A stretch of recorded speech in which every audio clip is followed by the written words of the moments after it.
मंत्र पाठ। ओम सहनावतु सहनौ भुनक्तु सह वीर्यं करवावहै तेजस्विनावधीतमस्तु मा विद्विषावहै। ओम शांति शांति शांति। प्रारंभिक रचनानुवाद कौमुदी की 38वीं कक्षा।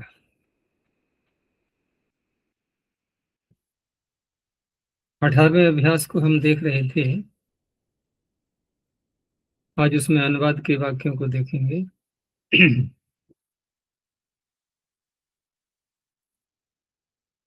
इसमें जो शब्द आए थे इन प्रत्यांत, इन्नंत, इन प्रत्यांत तो नहीं कहा जाएगा, क्योंकि कुछ ऐसे भी थे जो भिन्न प्रकार के भी थे। जैसे स्वामिन शब्द है, वहां मिन प्रत्यय ही था। तो इन अंत में जिनके आ रहा है, और हमने ये भी देखा था कि प्रथमा के एक वचन में इनमें दीर्घ भी किया गया था। सूत्र ध्यान है किसी को? बहुत छोटा सा सूत्र था दीर्घ करने वाला, शौच। शौच। तो आज कुछ और बातें उसकी लेते हैं। उसी पृष्ठ को निकालो, पृष्ठ 67।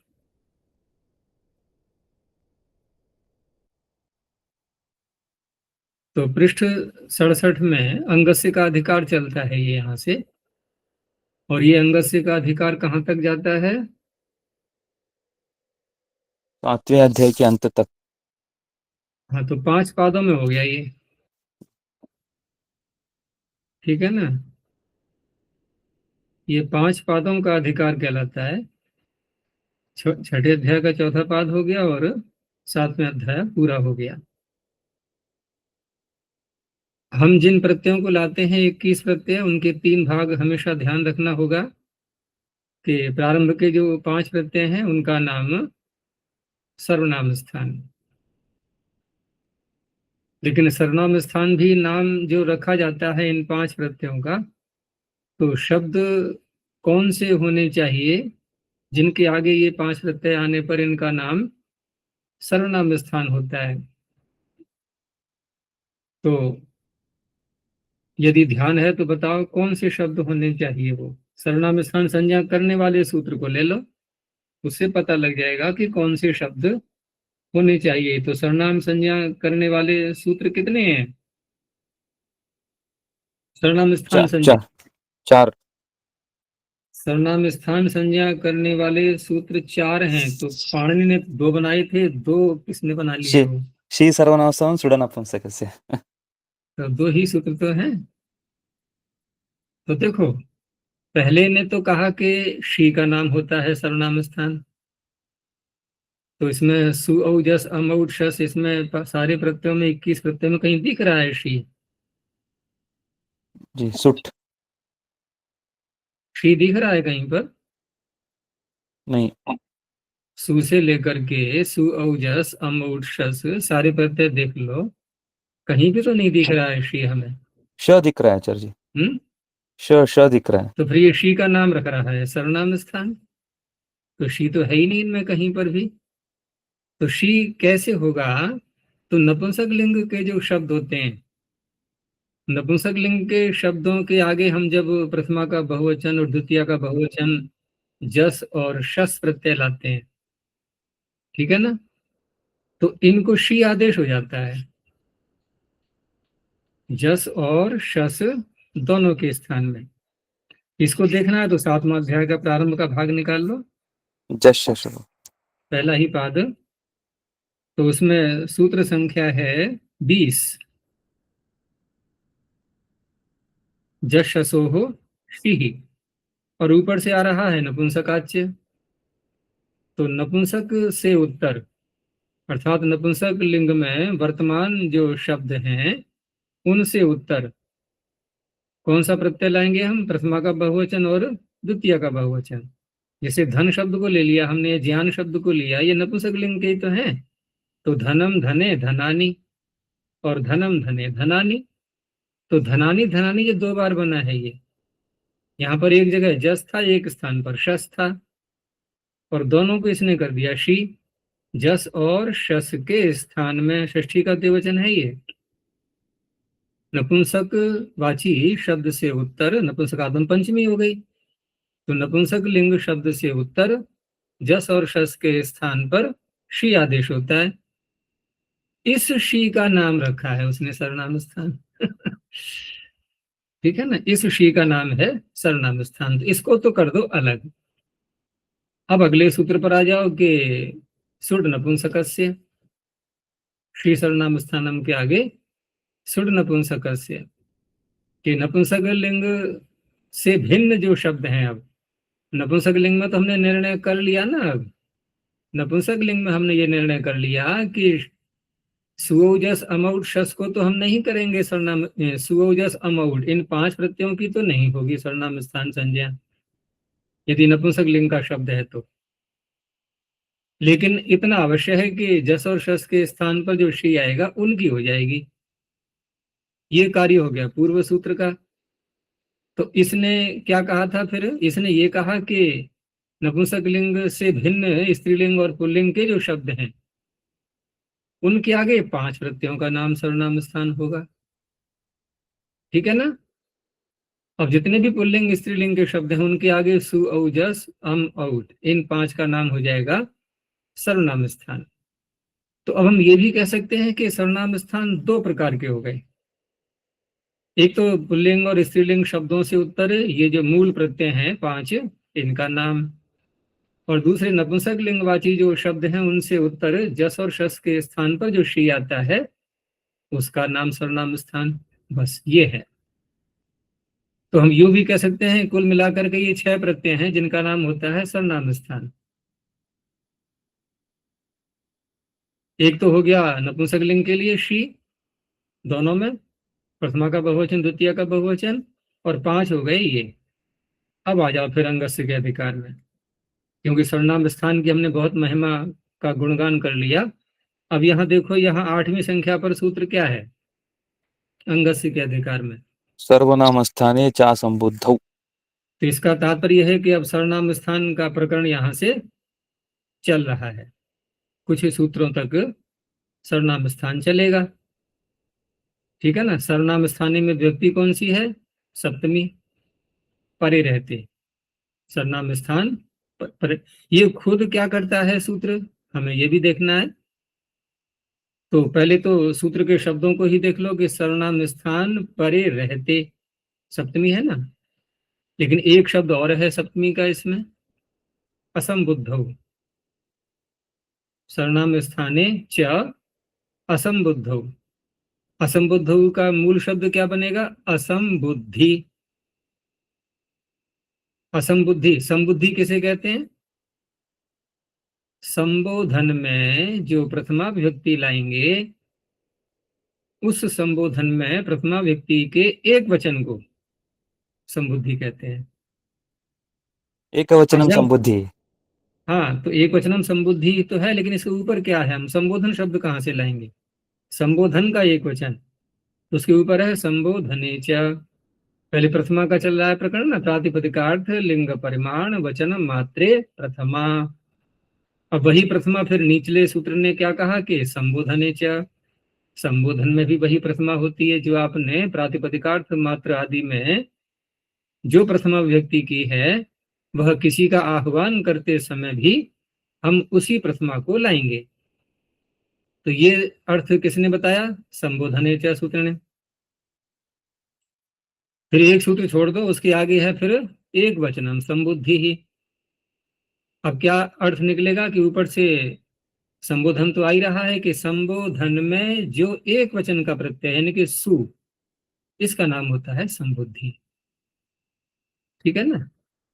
तो अब ये कह रहा है कि सर्वनाम स्थान परे रहते, तो सर्वनाम स्थान में सु प्रत्यय भी तो आ गया, और वह सु प्रत्यय संबोधन में भी आता है, जिसका कि नाम संबुद्धि रखा था हमने अभी। तो ये कह रहा है कि संबुद्धि भिन्न सर्वनाम स्थान पर रहते, संबुद्धि को छोड़ दिया गया है। तो हम यूं भी कह सकते हैं कि ये सूत्र संबोधन में नहीं लगेगा। जो सामान्य प्रथमा विभक्ति आती है संबोधन के अतिरिक्त सामान्य, वहां पर ये सूत्र लगेगा। क्या करेगा ये? तो सूत्र में दो ही शब्द हैं मुख्य रूप से। तो एक क्या है कि संबुद्धि भिन्न सर्वनाम स्थान परे रहते, क्या करेंगे हम? तो ऊपर से अब लेना पड़ेगा हमें अंगस्य। ये तो आ ही रहा है, अंगस्य का अधिकार है, इसको नहीं छोड़ सकते। और तीसरे पाद में जो सूत्र है 110 संख्या पर, इसी में छठे अध्याय के तीसरे पाद में 110 संख्या पर सूत्र ढलोपे पूर्व से दीर्घ, यहाँ से दीर्घ शब्द आ रहा है, ये मैंने बताया भी था एक बार पीछे। और ये दीर्घ शब्द की अनुवृत्ति जाती है ये चौथे पाद में 18 संख्या सूत्र क्रमश्च क्त्वि, यहां तक। ये सारे सूत्र दीर्घ करने वाले हैं जिनकी हम चर्चा कर रहे हैं अभी, ये सब दीर्घ करने वाले हैं। ठीक है ना? दीर्घ का कार्य जब भी होता है तो यहीं आते हैं हम दीर्घ करवाने के लिए। तो अंगस्य को ले लिया हमने और दीर्घ शब्द पीछे से आ ही रहा है, लेकिन अभी सूत्र का अर्थ पूरा नहीं हुआ है। अगर इन अंगस्य और दीर्घ को जोड़ भी दें यहाँ पर हम, तो क्या अर्थ होगा कि अंग को दीर्घ होता है संबुद्धि भिन्न सर्वनाम स्थान परे रहते, इतना ही तो अर्थ हुआ। लेकिन इतना अर्थ करेंगे तो फिर ये कहीं भी लगने लगेगा, ये तो कहीं भी लग जाएगा ना, दीर्घ कर देगा शब्द के लिए बस। 5 प्रत्ययों में सभी शब्दों के लिए करेगा ये तो दीर्घ फिर। तो इसलिए एक सूत्र इसमें और लाना है हमें, नोपधाया। इसी के ऊपर का है 7वीं संख्या का नोपधाया। नोपधाया में दो शब्द हैं, न और उपधाया। न में कोई विभक्ति नहीं दिखाई देगी, तभी तो संधि कर पाओगे आप, नोपधाया। तो कुछ शब्द ऐसे भी आते हैं सूत्रों में जहां आपको विभक्ति नहीं दिखाई देती है, वहां पर क्या कहना होता है कि लुप्त विभक्ति निर्देश का ये शब्द है ये, अर्थात विभक्ति का लोप कर दिया गया है। विभक्ति का लोप करके भी पाणिनि शब्दों का निर्देश करते हैं सूत्रों में, और वहां व्याख्या के आधार पर ही पता लगता है कि यहाँ कौन सी विभक्ति होनी चाहिए। तो यहाँ व्याख्या के आधार पर यह निश्चय किया गया व्याख्याकारों के द्वारा, विद्वानों के द्वारा, कि न में विभक्ति है षष्ठी, यानी कि षष्ठी का अर्थ निकालना है हमें इसमें से। ठीक है ना? षष्ठी का अर्थ निकालना है। तो षष्ठी का अर्थ निकालना है तो ये अब इसका क्या तात्पर्य होगा? उपधाया में भी षष्ठी है और न में भी हमने षष्ठी मान ली। ठीक है ना? तो नकार की उपधा के स्थान में ये अर्थ बनेगा इसका। न को बना लिया हमने विशेषण, नकार की उपधा के स्थान में वृद्धि होती है, वो दीर्घ होता है, दीर्घ आ रहा है पीछे से। अब पूरा सूत्र का अर्थ करो कि संबुद्धि भिन्न सर्वनाम स्थान परे रहते, ये तो हमने आगे का प्रत्यय ले लिया। तो स्पष्ट के है ये सूत्र लगाते समय हमारे सामने सु औ जस अम औट, इनमें से कोई प्रत्यय होना चाहिए अगर शब्द पुल्लिंग का अथवा स्त्रीलिंग का है।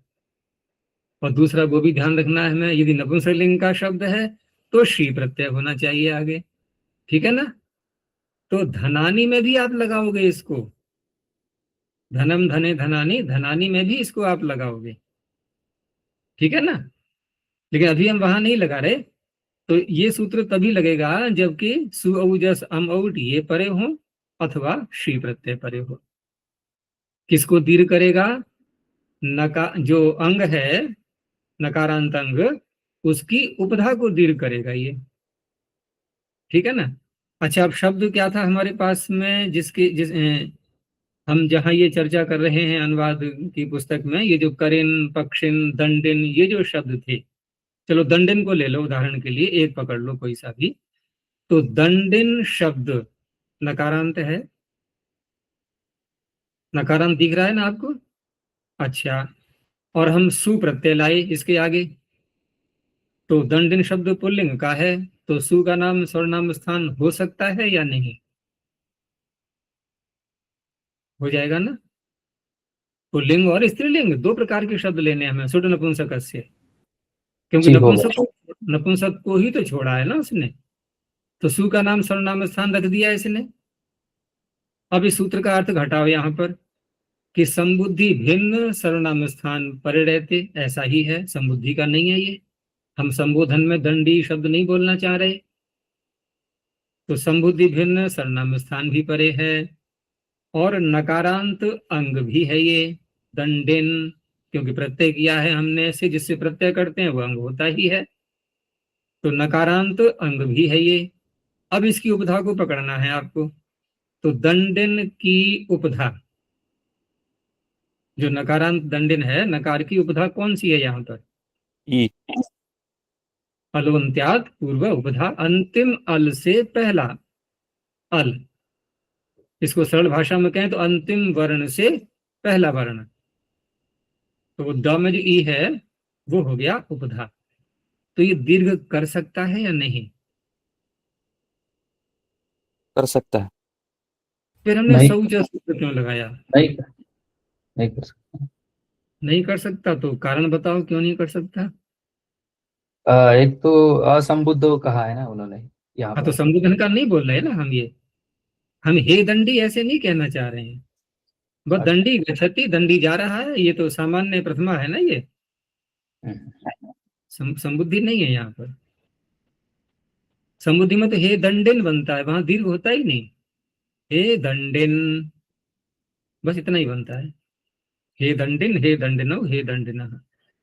तो कहने का तात्पर्य ये दीर्घ कर सकता है, ये सत्य है बिल्कुल, और कर सकता है, तो हमने इसी से क्यों नहीं किया दीर्घ, हमने शौच से क्यों किया? ये मैं इसलिए बता रहा हूँ कि ये विषय आगे आएंगे, और अन्य सूत्रों में भी ये सारी बातें आ सकती हैं इस प्रकार की, कि जब कोई सूत्र पाणिनि बना रहे हैं और जो कार्य उसे करना चाह रहे हैं वह कार्य किसी और सूत्र से भी हो सकता है, ध्यान से समझना इस बात को, और फिर भी उन्होंने सूत्र बनाया, तो वो सूत्र निरर्थक की श्रेणी में ही जाएगा, फिर वो तो निरर्थक कहलाएगा कि आप ये क्यों परिश्रम कर रहे हो व्यर्थ में, अरे ये कार्य तो दीर्घ करने का हम सर्वनाम स्थाने चासम बुद्धू से ही कर लेंगे, आप शौच सूत्र क्यों बनाना चाह रहे हैं ये? तो यहाँ पर जब सूत्र कोई व्यर्थ होता है ना, तो उससे कुछ बातें और निकलती हैं फिर, कि या तो कोई ज्ञापन निकलता है, कोई विशेष रहस्य निकलता है उसमें से, या फिर वो नियम के लिए बन जाता है सूत्र। नियम, नियम का तात्पर्य कि इन शब्दों में ऐसा ही होगा। अब उस नियम से क्या अर्थ निकलेगा वो देखेंगे हम। अब शौच सूत्र क्या कह रहा है? देखो, शौच ने ये कहा, ऊपर से जो शब्द आ रहे हैं उनको ध्यान रखना, इन हन पूषण और अरियमन, विशेषण, ये विशेषण। चार हाँ। चार चीजें हैं, इन हन पूषण और अरियमन। इसमें इन तो बहुत व्यापक शब्द है ये, क्योंकि इन तो बहुत मिलेंगे आपको, और तीन नाम लेकर के ही शब्द बोल दिए हैं, पूषण अरियमन, नहीं हन पूषण अरियमन, ठीक है ना? तो हन धातु से बनाएंगे, हन शब्द के लिए हन जिसके अंत में आता है उसको भी ले लेंगे, तो इन हन पूषण अरियमन, इन शब्दों, ऐसे जो शब्द हैं इन जिनके अंत में आ रहा है, अब ये दंडिन ऐसा ही तो है, इन अंत में आ रहा है इसके। अच्छा, राजन है क्या ऐसा? राजन क्या नहीं नहीं ऐसा है जिसके अंत नहीं इन है? नहीं नहीं। तो राजन मैंने इसलिए और जोड़ लिया यहाँ पर कि आपको और स्पष्ट हो जाएगा कि ये नियम से क्या निकला यहाँ पर। यहाँ पर नियम से तत्व क्या निकला, सिद्धांत क्या निकला, कि राजन भी नकारांत है, दंडिन भी नकारांत है। दूसरे शब्दों में कहें तो राजन इन्नंत नहीं है, दंडिन इन्नंत है।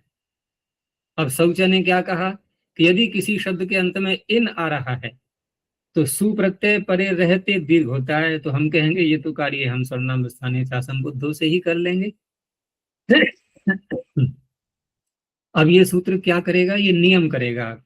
तो नियम में ध्यान होगा आपको कि हम कहीं जब नियम की कोई बात बोलते हैं तो ही शब्द लगाते हैं, ही, ऐसा ही होना है, ठीक है ना?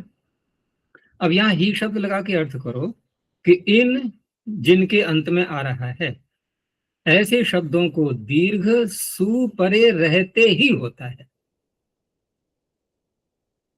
सु परे रहते ही होता है। तो क्या दूसरा अर्थ क्या निकला इसका? यानी कहीं नहीं भी होता है, तो कहाँ नहीं होता?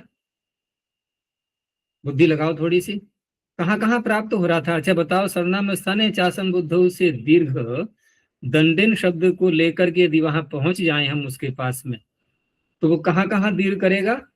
केवल एक स्थान पर। केवल एक ही प्रत्यय का नाम है सर्वनाम स्थान? नहीं नहीं, आचार्य, 5 दीर्घ स्थान दीर्घ केवल है। एक जगह पर हो रहा है। हो रहा है नहीं कहा मैंने कहा कि दंड शब्द को लेकर के हम पहुंच गए सर्वनाम स्थाने चासन बुद्धू के पास, कि लीजिए आ गए हम इस शब्द को लेकर के, आप करिए दीर्घ। अब तो कितने स्थानों पर करेगा वो दीर्घ, बताओ मुझे? 5। 5 स्थानों पर करेगा वो। दंडी, दंडीनौ, दंडीनः, दंडीनम, दंडीनौ। रोक लोगे आप उसको? बताओ, क्या ऐसा रूप बनता है फिर? ऐसा तो नहीं बनता ना। हम केवल एक ही जगह दीर्घ कर रहे हैं ना सुप्रत्यय में। तो ये समझ में आया कि नहीं? यदि हम दंडिन शब्द को लेकर के, या यूं कहो कि शौच सूत्र को हटा दो थोड़ी देर के लिए, तो उस अवस्था में अब हम दंडिन में दीर्घ करवाने जाएंगे तो उसी के पास जाएंगे सर्वनाम स्थाने चासन बुद्धौ, और वो दीर्घ अच्छा, हाँ। ये हमने 5 स्थान लिया ना, तो वहां पर 6 क्यों नहीं आ सकते? जो शी के वजह से जो हो रहा है नहीं, दंडन सर्वनाम। नपुंसकलिंग का नहीं है ना, दंडन पुल्लिंग का हाँ शब्द है। जी जी जी। हाँ आचार्य जी, एक और प्रश्न है। हाँ जहां बोलो। आपने कहा कि सर्वनाम स्थाने चा संबुद्धौ और शौचा दोनों एक ही तरह से कार्य कर रहा है, तब हम्म, हम परिभाषा का नियम अप्लाई नहीं कर सकते, विप्रतिषेधे परम कार्यम।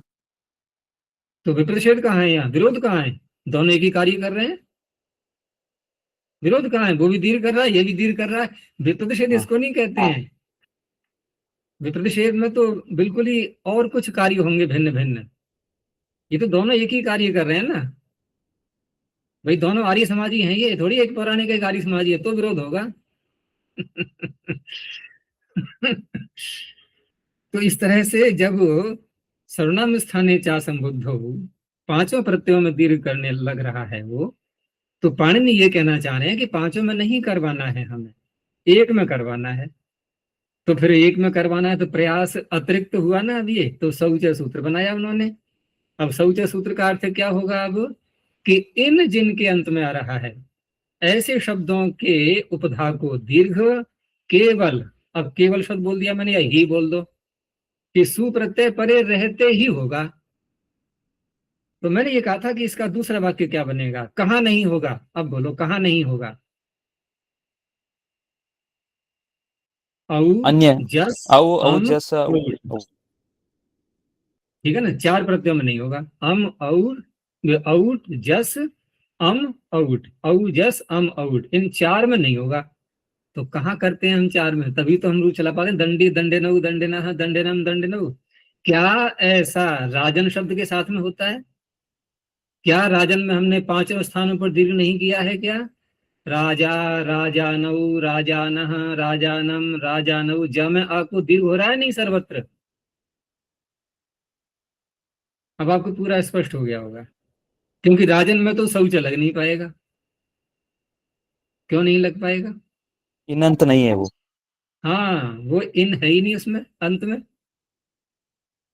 तो इस तरह से ये शौच सूत्र नियमार्थ इसे कहते हैं, नियमार्थ है ये। यानी कोई विधि पहले से प्राप्त हो रही है और फिर भी सूत्र की रचना की गई है, तो ऐसा सूत्र नियमार्थ बन जाता है। और नियम इसने यही कर दिया कि इन अंत वाले जितने भी शब्द हैं वहां यदि दीर्घ आपको करना है सर्वनाम स्थान पर रहते, तो केवल सु नामक जो सर्वनाम स्थान है, सु का नाम भी सर्वनाम स्थान है, उसका विरोध नहीं है, तो सु का जो सु नामक जो सर्वनाम स्थान है वही दीर्घ होगा, औ, जस, अम, औट में नहीं होगा। यही बातें इनके साथ में लगेंगी, हन, पूषण, अर्यमन, क्योंकि इनमें भी नकार अंत में आ रहा है। जहां जहां नकार अंत में आएगा वहां सर्वनाम स्थान चासन बुद्धौ लगना था। ये है इसका तात्पर्य, ठीक है। तो इनको छोड़ के जो भी है वहां तो सर्वनाम स्थान पर लगना ही है फिर तो लगता जैसे नहीं है, वो राजा राजन में उन्होंने उदाहरण दिया तो है। हाँ राजन, राजन शब्द में दीर्घ कर ही रहा है वो। आत्मन में ले लो, आत्मा, आत्मानौ, आत्मानः, आत्मानम, आत्मानौ, ऐसे ही बोलेंगे वहां। तो वहां दोनों में होगा, असन पुल्लिंग स्त्रीलिंग और नपुंसकलिंग तीनों में होगा वो। नपुंसकलिंग में होगा तो शी प्रत्यय परिणत होगा केवल, जैसे धनानी। जी धनानी में न के अ को दीर्घ हो चुका है। अब वो दूसरा ना कहाँ से आया है उस पर नहीं जाते अभी हम। धनानी एक ना और भी जुड़ रहा है आगे, धनानी, तो वो नुमागम होता है, वो अलग सूत्र है उसका। तो इस तरह से ये ईंधनों के रूप आपको पूरा समझ में आ गए अब, कि दीर्घ करने के लिए हम शौच लगाएंगे, और आगे तो फिर आप प्रत्यय जोड़ते जाएंगे, और जहां जहां पद संज्ञा होगी स्वादिष्ट सर्वनाम स्थाने से, वहां न लोप है प्रातिपदिकांत से नकार का लोप करते जाएंगे, बस और कोई कार्य है ही नहीं इसमें विशेष। और एक अच्छा, ईंधन के रूप। नकार का लोप करने से पूर्व उसकी पद संज्ञा और प्रातिपदिक संज्ञा दोनों होना चाहिए ना सर वो जी? दोनों अनिवार्य हैं। यदि उसमें से एक भी कम हो गई, हाँ। एक भी पुर्जा कम हो गया, तो मशीन कहाँ चलती है फिर। अगर एक भी संज्ञा कम हो गई तो वो सूत्र नकार का लोप नहीं करेगा। वो कहेगा मेरी शर्त पूरी हो ही नहीं रही है, मैं कैसे करूं। सूत्र बहुत कठोर होते हैं अपने नियमों में, ये कभी भी नियमों का उल्लंघन नहीं करते। जितनी बात पाणिनि ने उसमें कह दी है वो पूरी होगी तभी वो सूत्र कार्य करेगा, नहीं तो नहीं करेगा। इसमें ढील नहीं दी जाती है। चलिए आगे वाक्य देखते हैं अब।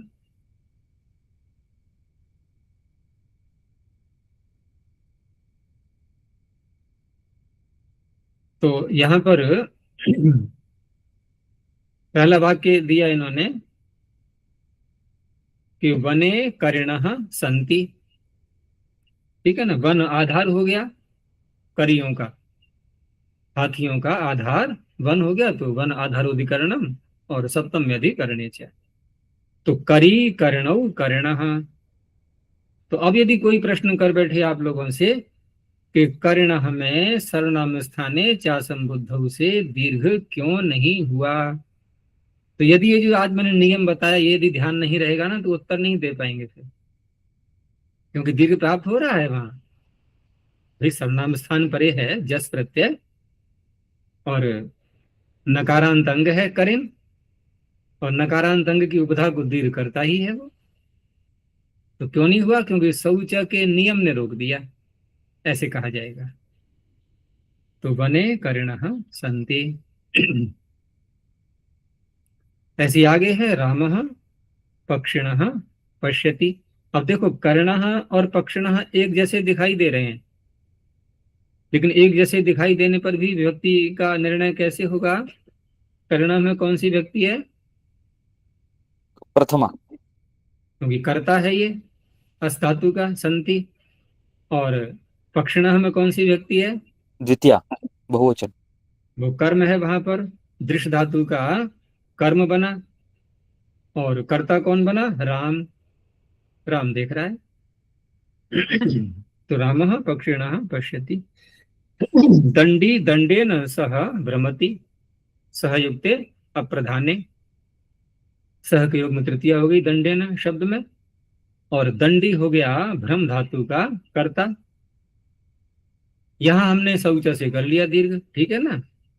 अब ये शौच आप भूलोगे नहीं, जहां भी शब्द आएंगे तुरंत लगाओगे इसको, छोटा सूत्र है शौच। तो दंडी दंडेन सह भ्रमति, विद्यार्थिनः स्वामिनः मंत्रिणः ज्ञानिनः योगिनः त्यागिनः धनिनः।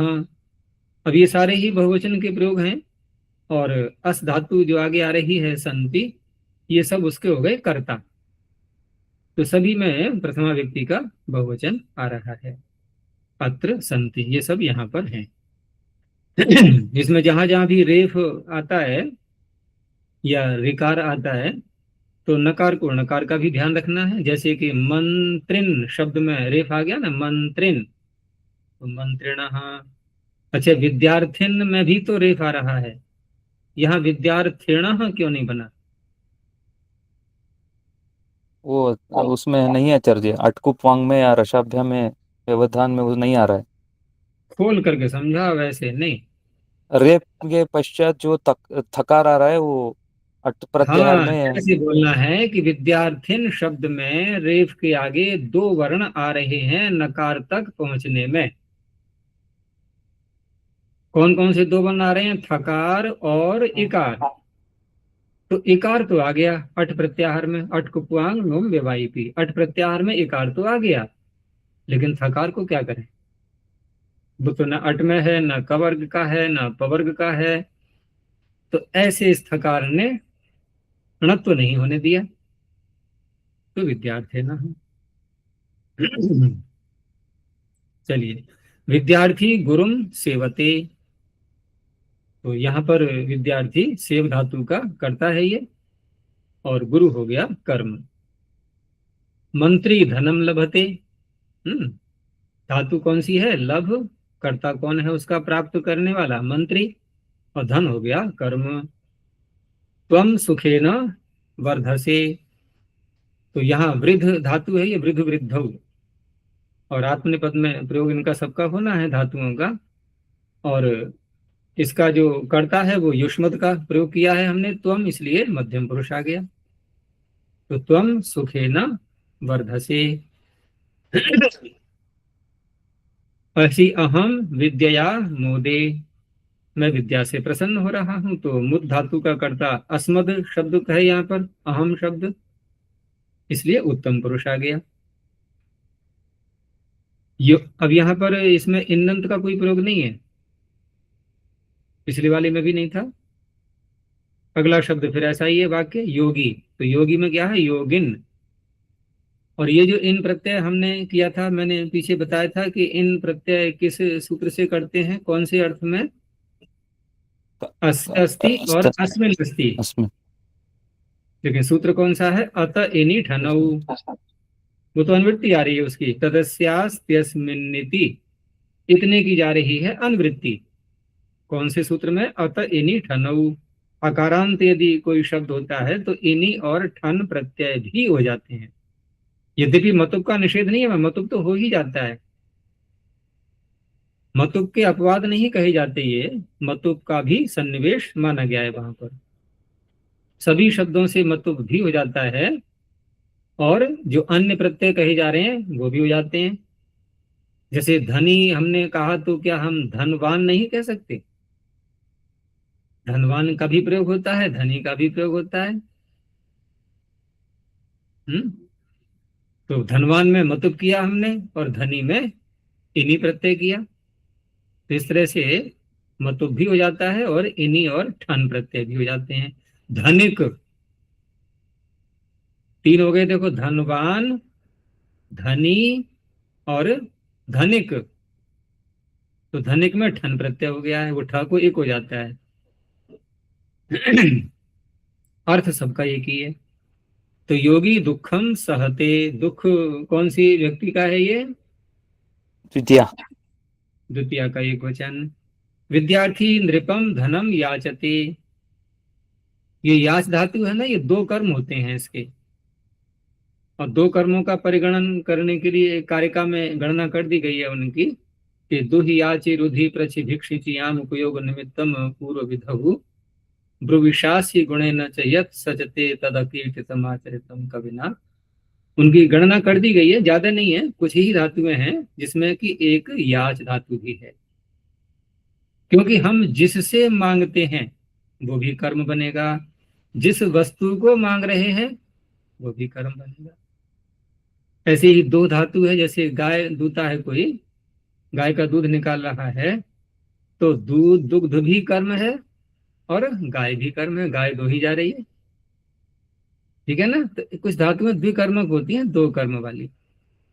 तो यहाँ पर राजा से मांग रहा है विद्यार्थी, तो नृप भी कर्म हो गया, और जो मांग रहा है वो वस्तु कौन सी है? धन, वो भी कर्म हो गया। तो नृपम में भी द्वितीया और धन में भी द्वितीया। तो विद्यार्थी नृपम धनम याचते, राजा से, हिंदी में से बोल देते हैं वहां पर। अब से देख करके भ्रांत नहीं होना है, वो कर्म ही माना जाएगा वहां। अब इतना है कि इसमें एक मुख्य कर्म होता है, एक वैसा हो जाता है सामान्य। वो कर्ता के तरह क्या, अच्छा जैसे सह के साथ होता है कि एक मुख्य अप्रधान और प्रधान, जैसे पिता के साथ पुत्र आया तो उसमें एक प्रमुख करता नहीं, है उस तरह और से तो यहाँ नहीं देखेंगे। पिता के साथ पुत्र आया, वहां ठीक है कि आगमन क्रिया के लिए जिसको बुलाया गया था मुख्य, तो वही कहलाएगा यहाँ पर। लेकिन यहाँ तो नृप भी मुख्य है, धन भी मुख्य है। अगर नृप नहीं है तो मांगेंगे किससे, और धन नहीं है उसके पास में तो मांगेंगे क्या, वो बात यहाँ नहीं घटाएंगे हम। लेकिन यहाँ पर जो दो कर्म है, तो उसमें हम कह सकते हैं कि इसमें अगर मुख्य कर्म देखें तो कौन सा लग रहा है आपको, राजा या धन? धन। धन मुख्य लग रहा है। ऐसी गाय से दूध निकालता है तो मुख्य क्या लग रहा है वहां पर? दूध। दूध। लग रहा है। ठीक है ना। तो वहां जब हम कर्म संज्ञा करते हैं ना सूत्रों से, जैसे कर्तुरीप्सिततमम कर्म, उसके आगे है तथा युक्तम चानीप्सितम, फिर आता है अकथितम च।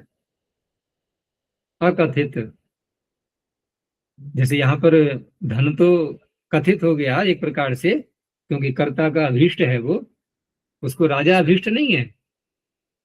राजा से तो धन मांग रहा है, अभीष्ट से को धन है, राजा से क्या लेना देना उसको। तो युप्सितम तो धन हो गया। अब राजा बेचारा वो क्या हुआ फिर, तो कहा अकथित है वो, तो उसको भी कर्म मान लेते हैं।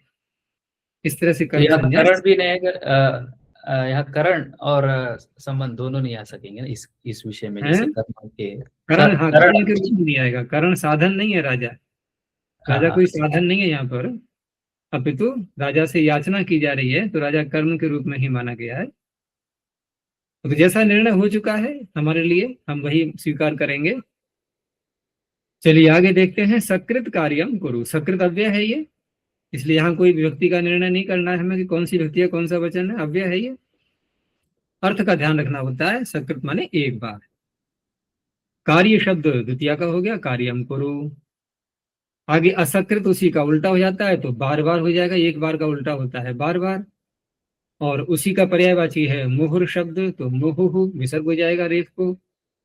उसी का है पुनर, पुनः माने फिर, तो फिर में भी बार बार हो ही जाता है, अर्थ निकलता ही है कि एक बार किया और फिर वही बात। तो इस तरह से असकृत मुहु पुनः वाह। विद्याम पठ, विद्या कर्म हो गया।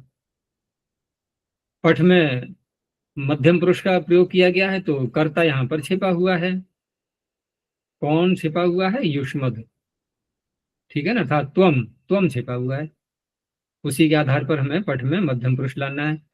ऐसे ही सत्यम वद, धर्मम च कुरु, तो सत्य भी कर्म हो गया, धर्म भी कर्म हो गया। अब देखिए वाक्य आगे, तो इस नगर में 5 हाथी हैं। तो ये तो पिछला वाक्य इन्होंने बनाई था, बने करना संति, उसी को थोड़ा सा बढ़ा लो कि अस्मिन नगरे। अब जो नगर है उसी का विशेषण बनेगा अस्मिन, या ए तस्मिन कह लो, अभी एकदम का रूप नहीं दिया है इन्होंने। तो ए तस्मिन नगरे, पंच, पंच का रूप, पंचन शब्द का रूप चलाएंगे, तो यहाँ पंचन के आगे भी जस और शस, क्योंकि पंचन का रूप बहुवचन में ही तो चलेगा, एक वचन द्विवचन तो आ नहीं सकते इससे, अर्थ ही उसका 5 है।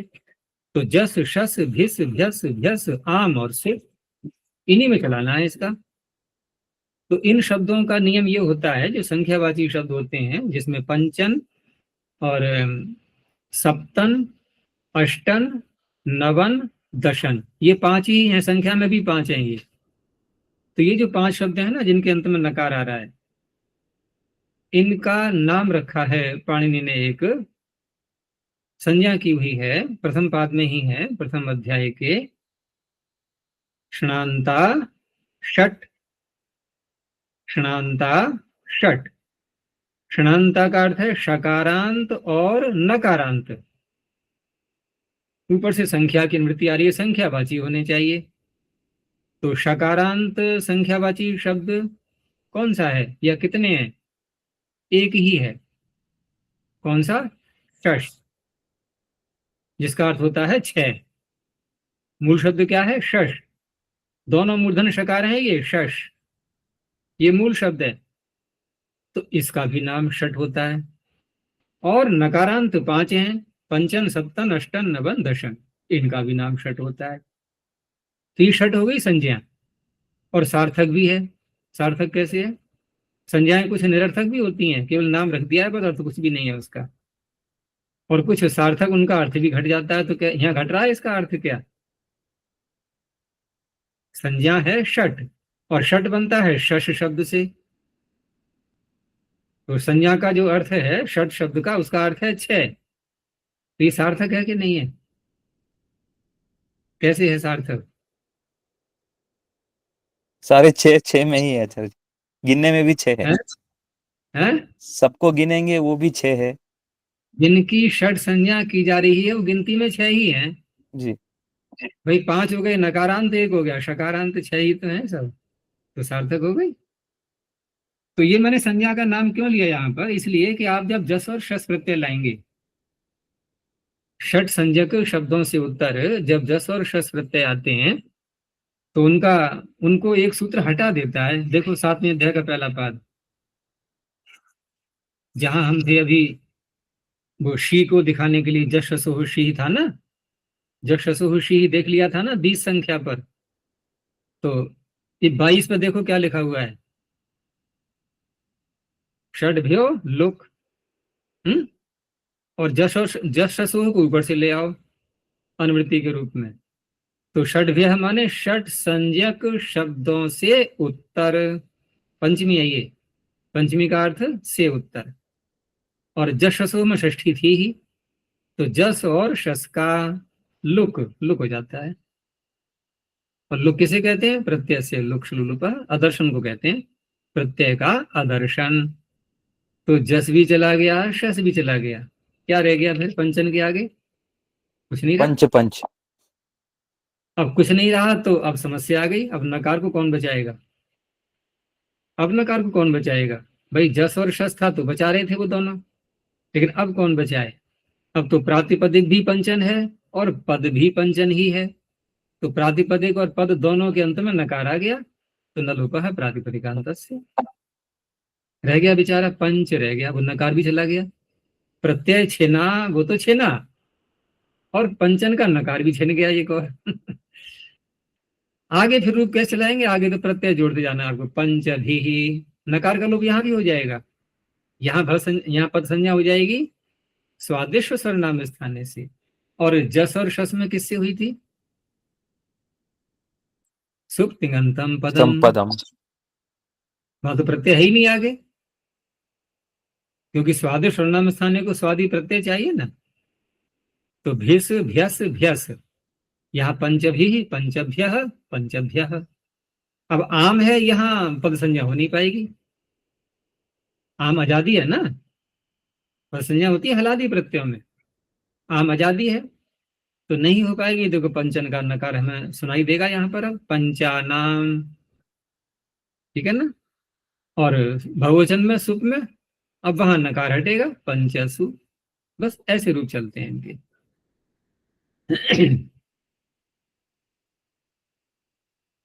तो हाँ, इस नगर में 5 हाथी हैं। अस्मिन नगरे पंच करिणः संति, इन पक्षियों को देखो। तो यहाँ पर देखो जिससे कहा जा रहा है वो मध्यम पुरुष, तो हम पश्य लगा सकते हैं। तो हम ध्यान में रखते हुए बुद्धि में त्वम को स्थिर कर लेंगे कि त्वम पश्य, और इन पक्षियों को, ये कर्म हो गए। तो पक्षिण शब्द का द्वितीय का बहुवचन पक्षिणः। अब इसी का विशेषण एतद शब्द का रूप चलाएंगे तो बोलो। एतान। एतान। हाँ, एतान पक्षिणः, एषः एतौ एते, एतम एतौ एतान, एतान पक्षिणः पश्य। दंडी इधर आ रहा है, तो दंडी का दंडी ही बनेगा शौचा से दीर्घ करके। अब तो शौचा बार बार आ जाएगा ध्यान में, ठीक है ना। और इधर का क्या बोलते हैं हम? इतः, इतः ये अव्यय है ये, और आ रहा है आगच्छति। तो दंडी अत्र इतः नहीं, है। अत्र नहीं यहाँ प्रयोग कर सकते ना सर, यहाँ पर अत्र, किसका प्रयोग? अत्र अत्र अत्र का भी कर सकते हो, कोई बात नहीं है, यहाँ आ रहा है इधर आ रहा है, लेकिन अत्र में और इधर यहाँ में इधर में थोड़ा सा अंतर है। इधर का अर्थ होता है प्राय करके इस ओर, अपनी ओर के लिए बोलते हैं हम, और अत्र का वहां जहां हम कहना चाह रहे हैं वहीं का बोलेंगे यहाँ, ठीक है ना, इस स्थान पर यहाँ, बस इन जैसे कोई रखी चीज होती है ना, वहां अत्र का प्रयोग करते हैं। जैसे दंडी इधर यहाँ है तो अत्र बोल देंगे, और इधर आ रहा है तो इधर के लिए नहीं, कहीं और जगह था अब इधर की ओर आ रहा है, कितना अंतर है। तो दंडी और इतः को आप जोड़ भी सकते हो संधि करके, दंडीतः, विसर्ग बोल नहीं पाएंगे क्योंकि आगच्छति आ रहा है, दंडीत आगच्छति। आगे विद्यार्थी, ज्ञानी, योगी और त्यागी की सेवा करता है। तो कर्ता इसमें एक माना जाएगा, कौन? विद्यार्थी। विद्यार्थी करोति, अनुवाद की वही शैली रखना, पहले क्रिया को पकड़ा करो, फिर कर्ता को, उसके बाद कर्म, फिर और कोई कारक है तो उनको देखना है। तो करोति क्रिया है, कर्ता हो गया विद्यार्थी, विद्यार्थी करोति। अब क्या करोति? अब कर्म देखना है हमें। तो कर्म यहाँ पर कौन है? नहीं, करोति नहीं बोलेंगे, यहाँ सेव धातु को ही बोलेंगे, क्योंकि करोति सेवा। बोलेंगे तो सेवा की संस्कृत अलग से बनानी पड़ेगी हमें, और सेव धातु ले लेंगे तो एक से ही काम चल जाएगा। तो सेवते ये क्रिया हो गई, कर्ता कौन हो गया? विद्यार्थी। अब ये जो अन्य शब्द आ रहे हैं सारे ये कर्म हो गए, कि ज्ञानी की सेवा करना, योगी की, त्यागी की, इन सब की सेवा कर रहा है। आप चाहे एक वचन का प्रयोग करो या बहुवचन का, एक ही विद्यार्थी बेचारा बहुवचन में कैसे सबकी सेवा कर देगा वो, तो एक वचन ज्यादा अच्छा लग रहा है। तो ज्ञानिनम, योगिनम, त्यागिनम च सेवते। अब इनकी भी एक साथ तो सेवा कर नहीं पाएगा, एक एक करके करेगा बारी बारी से। स्वामी धनी से धन मांगता है। अब यहाँ पर क्रिया कौन सी है? मांगना। तो याचते बोलेंगे हम यहाँ पर, ठीक है ना। कर्ता कौन होगा? स्वामी, स्वामी कर्ता हो गया। तो स्वामी याचते। अब स्वामी में स्वामिन शब्द है, ये ध्यान रखना, और सूत्र है इसका स्वामिन नैश्वर्ये, इसी से बनता है स्वामिन शब्द, वही मतुब के प्रकरण में है ये भी, स्वामिन नैश्वर्ये। और शौच सिद्धि यहाँ भी करेंगे। तो स्वामी याचते। अब यहाँ पर जो बताया था मैंने कि याच धातु दो कर्म वाली होती है, तो धनी भी कर्म हो गया और धन भी कर्म हो गया। तो धनी का धनिन का क्या बनेगा? द्वितीय का एक वचन धनिनम, ठीक है ना, और धन का बनेगा धनम, तो धनिनम धनम, इस तरह से। योगी दुख सहता है, तो क्रिया क्या है? सहते।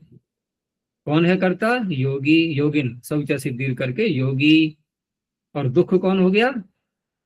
कर्म, कर्म। तो योगी दुखम सहते। छोटे छोटे वाक्यों में हम जब बिल्कुल निर्बाध रूप से, बिना किसी रुकावट के, कोई भी संदेह ना रहे, और बहुत ही सरलता से जब हम रचना कर लेंगे संस्कृत की, तो धीरे धीरे फिर बड़े वाक्यों में भी आपकी गति होने लगेगी। शैली वही रखना है, क्रिया को सबसे पहले पकड़ना होता है अनुवाद करते समय। आगे है मंत्री धन पाता है और सुख पूर्वक बढ़ता है। तो क्रिया कौन सी है? बढ़ता है, अर्थात वर्धते। अब कौन है इसका कर्ता? कौन है? मंत्री। मंत्री है। तो मंत्री वर्धते, ये तो बन ही जाएगा। एक क्रिया इसमें और दिखाई दे रही है आपको, पाता है। तो कभी कभी दो या तीन क्रियाएं भी आ सकती हैं, कर्ता एक ही हो सकता है, कोई आपत्ति नहीं है। यानी कि धन भी पा रहा है मंत्री और बढ़ भी रहा है।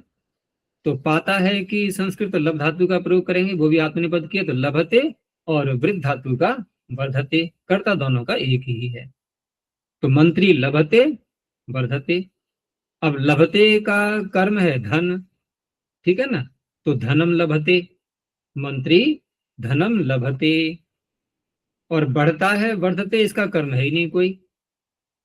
हाँ, यदि हम इसको विशेषण को ले लें साथ में कि सुख पूर्वक, तो सुख पूर्वक को हम सुखेन ऐसा भी कह देते हैं, और यूं भी कह सकते हैं सुख पूर्वकम, इसमें भी आपत्ति नहीं है कोई। क्रिया का विशेषण बना देंगे सीधा इसको, सुख पूर्वकम, और क्रिया का विशेषण नपुंसकलिंग में आता है, ठीक है ना, सुख पूर्वकम वर्धते, इस तरह से। तो मंत्री धनम लभते, और सुखेन बोलेंगे क्योंकि उन्होंने सुखेन बताया है पीछे, तो सुखेन च वर्धते। आचार्य जी, क्रिया के विशेषण जैसे सुखेन जीवति, सुखेन वर्धते, तो सुख में ये जो तृतीया विभक्ति होती है, इसका कोई सूत्र? वो जो वार्तिक आता है ना, एक प्रकृत्यादिभ्य उपसंख्यानम, तो जी। प्रकृति आदि आदि शब्द लेकर के इस प्रकार के शब्दों को ले लेते हैं वहां पर, और उससे तृतीया का विधान कर देते हैं, ठीक है ना।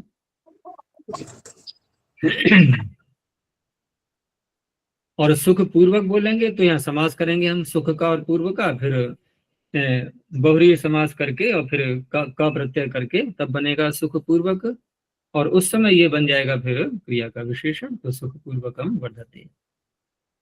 आगे है योगी और त्यागी प्रसन्न होते हैं, तो क्रिया हो गई प्रसन्न होना, अर्थात मोदंते। और अगर हमें एक योगी और एक त्यागी लेना है तो मोदेते, ठीक है ना, द्विवचन बोल देंगे, वहां पर बोलेंगे योगी त्यागी च। और अगर मोदंते कहेंगे तो योगिनः त्यागिनश्च। अब बहुवचन बोल दो, क्या आपत्ति है। तो योगिनस् त्यागिनश्च मोदंते, ये कर्ता हो गए दोनों, योगी और त्यागी। योगी एक बार भोजन करता है, तो करता है ये क्रिया हो गई, और योगी हो गया उसका कर्ता। कर्म कौन हुआ? भोजन। योगी भोजन। भोजन।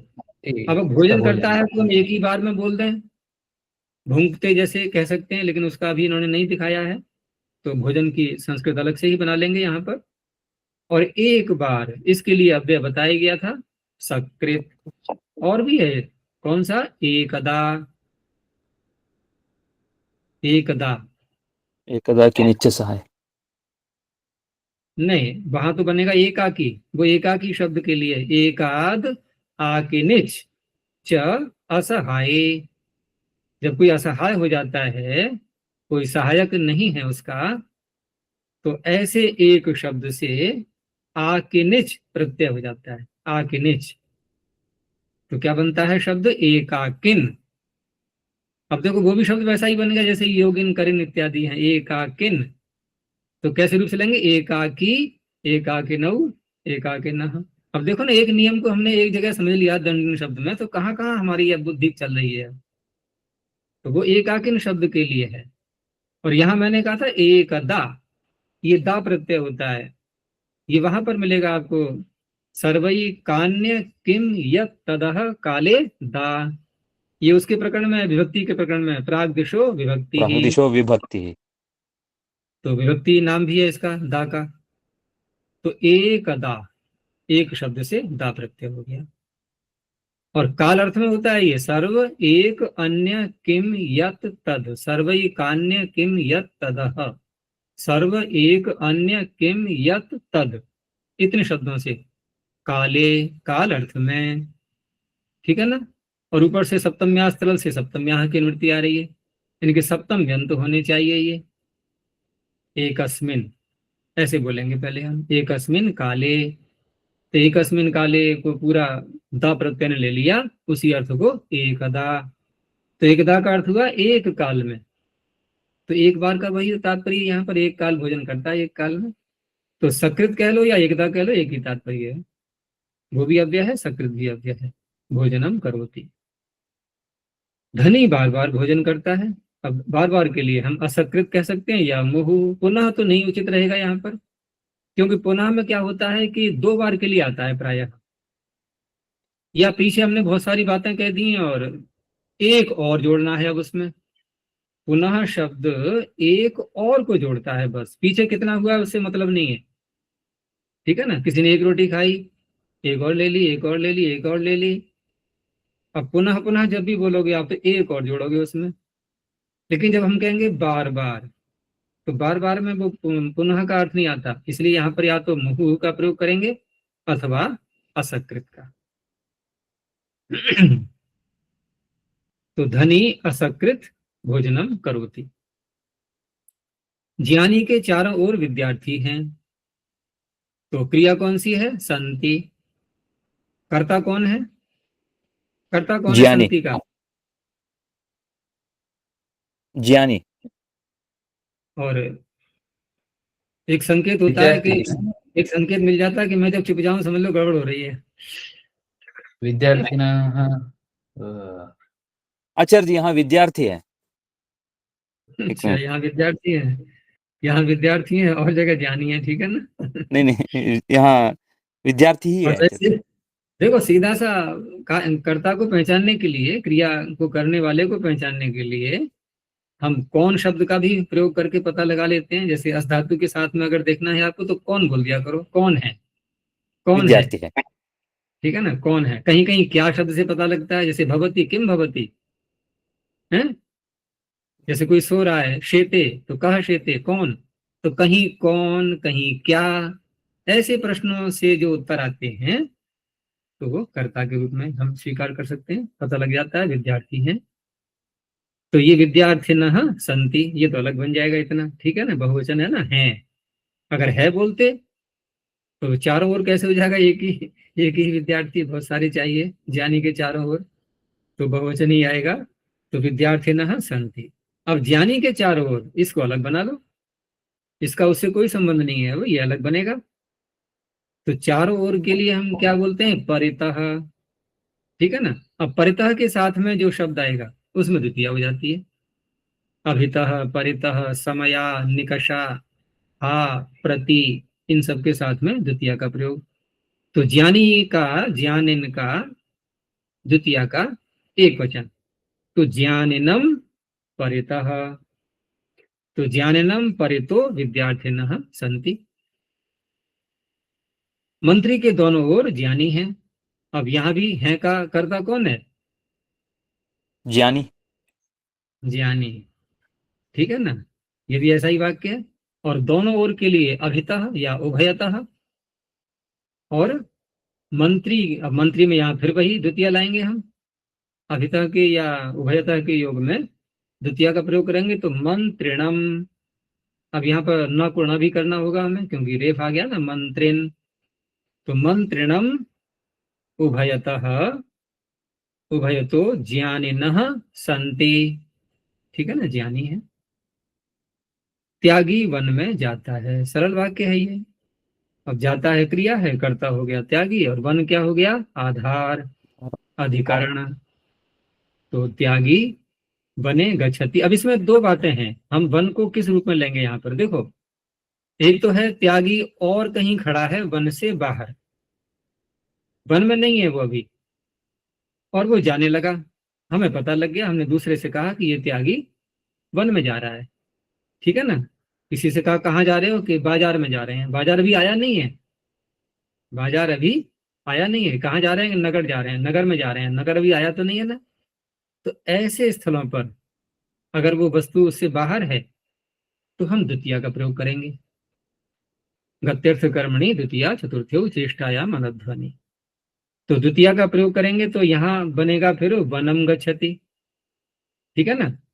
और यदि वो वन के अंदर है और वहां चल रहा है, वहां गमन कर रहा है, तो वन आधार हो गया कि नहीं हो गया। अब उसका लक्ष्य वन को प्राप्त करना नहीं है, बस वन में जा रहा है, भ्रमण कर रहा है, वन को तो प्राप्त कर लिया ना उसने पहले। तब कहेंगे त्यागी वने गच्छति। तो अंतर आ गया समझ में, वने और वनम का। जब प्राप्त करेगा वन के लिए तो प्राप्त करने का अर्थ है कि अभी अप्राप्त है, अभी दूर है वन से वो, तो वनम गच्छति। और अगर प्राप्त है, उसी में घूम रहा है, तो वने गच्छति। ऐसे यहाँ पर देखो, विद्यार्थी विद्यालय जाते हैं, तो यहाँ विद्यालय को, विद्यालय प्राप्त है क्या उनको, नहीं है ना। तो विद्यालय कौन सा कारक बनेगा, कर्म, कर्म। द्वितीय कर लेंगे। तो विद्यार्थिनः, ये हो गया कर्ता, गमन क्रिया के कर्ता हो गए। तो विद्यार्थिनो विद्यालयम गच्छन्ति, वह गुरु की सेवा करता है, तो सेवते ये क्रिया आ जाएगी, कर्ता कौन होगा इसका, वह। तो स, अब गुरु कौन हो गया, कर्म, सेव धातु का कर्म हो गया। ये गुरु की देख करके षष्ठी नहीं कर देनी है, की देख करके, तो गुरु हो गया कर्म। हाँ, षष्ठी भी कर सकते हैं यहाँ पर, बताओ कैसे कर सकते हैं। कृदंत बनाकर आचार्य, हैं, कृदंत रूप बनाकर। हाँ तो बनाओ ना, अच्छा। बनाओ। स गुरोः सेवां करोति। सेवाम करोति, ठीक है ना। अब सेवा शब्द हमने सेव धातु से अलग बना लिया, सेवा सेव धातु से सेवा शब्द को अलग बना लिया, और उसके बाद फिर करोति का प्रयोग किया है। तो सेवा का, अब सेवा शब्द तो बना लिया हमने कृदंत, लेकिन सेवा जिसकी की जाएगी वो तो कर्म ही रहा ना, वो कर्म ही रहा। तो गुरु तो अब भी कर्म है, गुरु तो अब भी कर्म है। कर्तृकर्मणो कर्तृ नहीं कर्तृ, कर्तृकर्मणो हो कृति, कृति। कर्तृकर्मणो हो कृति। यानी कृदंत जो शब्द होते हैं उनके कर्ता में भी और कर्म में भी षष्ठी होती है। तो यहाँ कर्म की षष्ठी मानी जाएगी भी, कर्म में षष्ठी। तो गुरु हो सेवाम करोति, ठीक है। और गुरुम सेवते, तो ये छोटा हो गया, ये अच्छा लग रहा है। स गुरुम सेवते, वह धन पाता है।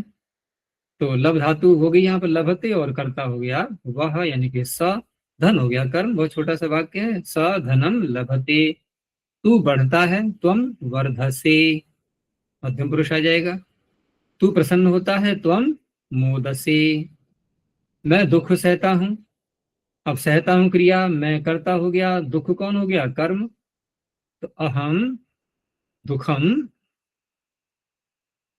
सहे। सहे। सहे, यानी कि सहते सहेते सहनते, ठीक है ना। तो सही प्रयोग करेंगे यहाँ पर उत्तम पुरुष में। और धन मांगता हूं, तो अब यहाँ पर मांगना याच धातु का प्रयोग करेंगे। और याच को कहा था ना मैंने अभी कि ये द्विकर्मक है, दो कर्म बन जाते हैं इसके। तो उस अवस्था में मांगता हूं क्रिया हो गई, कर्ता हो गया मैं, यानी कि अहम याचे, याचे में उत्तम पुरुष आएगा, अहम याचे। अब धन भी कर्म हो गया, नृप भी कर्म हो गया, राजा भी कर्म हो गया। तो अहम नृपम धनम याचे। तो अभी तक जितने भी हमने अनुवाद किए हैं, 18 अभ्यास हमारे पूरे हो चुके हैं। कहीं कोई आपको बाधा तो नहीं दिखाई दे रही है रचना करने में, अनुवाद संस्कृत करने में? कहीं अभी तक तो नहीं हो रहा है ना कुछ भी, अभी जटिलता नहीं आई है कहीं पर भी। और यहाँ हम सरलता से करते रहेंगे, एक एक बात को समझते हुए। तो आगे जब बड़े बड़े वाक्य आएंगे अगले अगले भागों में, तो वहां भी ऐसी ही सरलता आपको दिखाई देगी। चलिए आज इतना ही रखते हैं, अभी समय भी हो चुका है।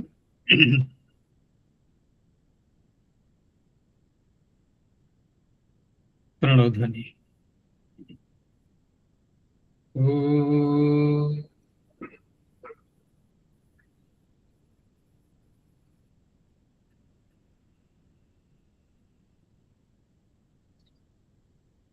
ओ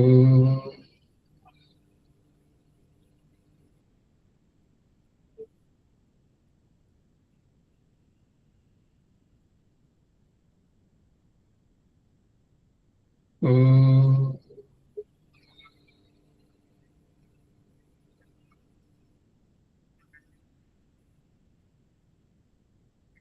शांति शांति शांति।